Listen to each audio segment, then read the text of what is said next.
You probably know that homeless people don't vote. So the work that we've done, we've been able to do from the heart, and we care because I was elected not based on a special interest or the ability to help people who can help me or who can give to campaigns or people who vote.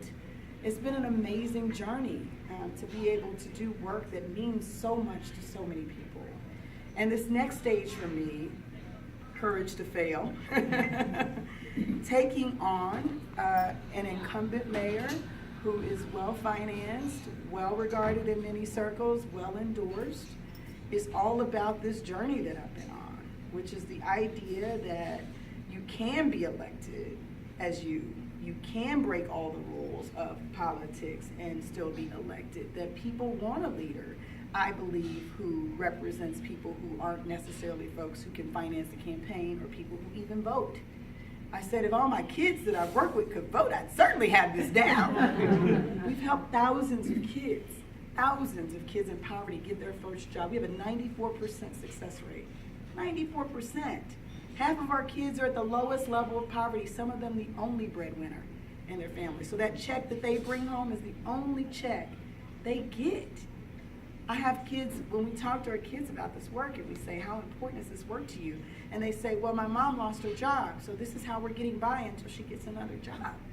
I mean, and these kids do great work. They impress us. So this journey, the courage to fail, is, I'm on it still. I'm still figuring it out. I'll tell you, I started in the valley and it's been nothing but mountains since. And I'm still climbing. I'm learning a lot. I'm learning that you gotta take chances.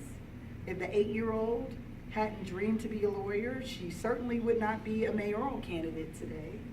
The idea that you can take on challenges, no matter who you are or what you feel your limitations are, if you go at it, as long as you're you 100% of the time. Anyone who knows me knows that I'm always me.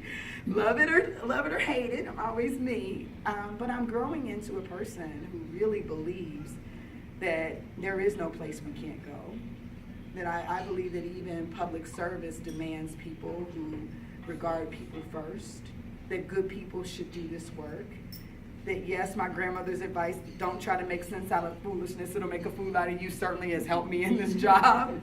So I just want to leave you with this, and then I'll take questions. If there's something in your heart that you feel like you want to do, whether it takes you to Tanzania, or it takes you to places in the back of this city that you don't want to go, where there are horrible things happening, whether it takes you to serve people who other people walk by and don't regard, whether it takes you to the mountains or it takes you to the river, go. Just go. Because if I didn't have the courage to set out on this journey, I wouldn't be here, and I want to believe that the people that I've been able to help wouldn't have gotten the help they need.